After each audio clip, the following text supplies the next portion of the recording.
a new charity, Lynch Syndrome UK. Lynch syndrome, as Helen's just been telling us, it's a genetic predisposition to. Well, it was thought to be just colorectal cancer, but it's other kind of bowel and womb cancers as well. Is that right? Yes, and ovarian and quite a few others. We were talking about your family, and your daughter has just become a mum. She has, yes. What kind of thing has? Well, congratulations, your daughter. But what does that mean for her? What does it mean for her new baby? That means for the baby, once she reaches 18, she will go through the testing process, which is a simple blood test. And now they know which gene our specific family has. Yeah. They will just look for that gene, and it will either be negative or positive, and then she'll start going into the screening process. Tell me about Lynch Syndrome UK. How did you come to be part of that? Lynch Syndrome UK started off as a support page on Facebook. And then I only found out about it after I'd had my cancer, so I joined. And then 7 of us like-minded people got together and decided, we need to do something about this. We need to spread the word, because it is classed as a rare disease, which we know it isn't.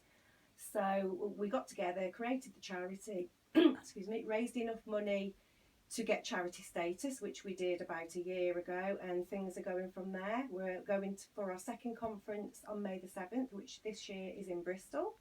And we've got, at the moment, over 80 people coming to that conference, plus lots of Lynch syndrome experts. What's the charity's main purpose? Is it like spreading the word about what Lynch is, as you're doing now? Is it support for Lynch families? It's a bit of both, yeah. We've got a lot of support on the online pages and on Facebook.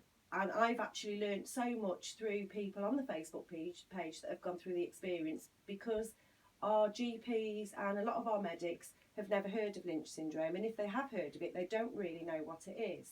So we support a lot of people, and our aim is to raise awareness and to help these people educate the GPs and the medics. So, if they've got somebody that's got maybe 2 people with cancers, specifically under 50, they can go and ask for genetic testing. This is something that doctors may know about, but as you were telling me just during that record we just played, under another name. It's been kind of renamed courtesy of Professor Lynch. Can you explain that a bit more for us? Yes, it used to be called HNPCC, Hereditary Non-Polyposis Colon Cancer, because when it was first discovered, they believed that we didn't really have polyps, and that it was just colon cancer. And I think it was around 30 or 40 years ago, Professor Lynch came along, put the dots together and realised it's not just colon cancer, it is other cancers as well.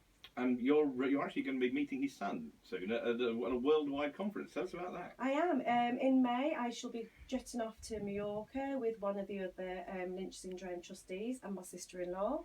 And there's a conference there organised by the Mallorca group, which is all the international Lynch syndrome experts all getting together, including Henry Lynch's son Patrick.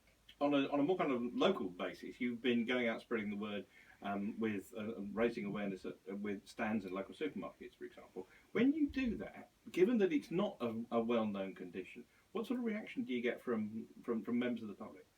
Most members of the public obviously have never heard of Lynch, and once they realise it is a genetic condition, they do stop and they do ask lots of questions about it, and then some might say that they've got a couple of family members that have had related cancers, and so send them the leaflets, and then if they feel they need to, they can go to their GP and ask for genetic counselling. As part of a Lynch family and the wider Lynch family, what does it mean to you to be doing this? It means a lot to me, because if we'd have known we were a Lynch family, things could have turned out completely different. Mum and I perhaps would have had our cancers caught earlier, and as my brother sadly passed away in January, he may have still been here because his treatment through the years probably would have been different, which could have saved his life. Do you feel any kind of resentment about that he wasn't caught sooner? I do feel a little bit of resentment, but that just pushes me even more to spread awareness and to help other families so they don't go through the same heartache that we have gone through. If someone listening to this wants to find out more about Lynch syndrome and the charity Lynch Syndrome UK, what's the best way of them going about that? We've got a website which is www.lynch-syndrome-uk.org.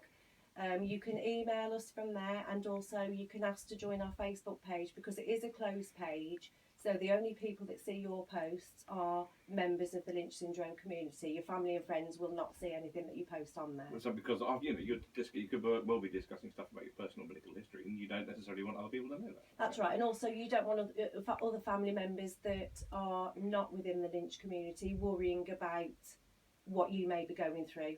That's true, because does a diagnosis of Lynch syndrome, does it in some respects put people's minds at rest insofar as they can be looking out for symptoms or problems, or is it a cause for concern? I think it depends on the individual. We do have some people that do quite go into panic mode about being diagnosed with Lynch, and they think that they're going to get cancer and they're going to die.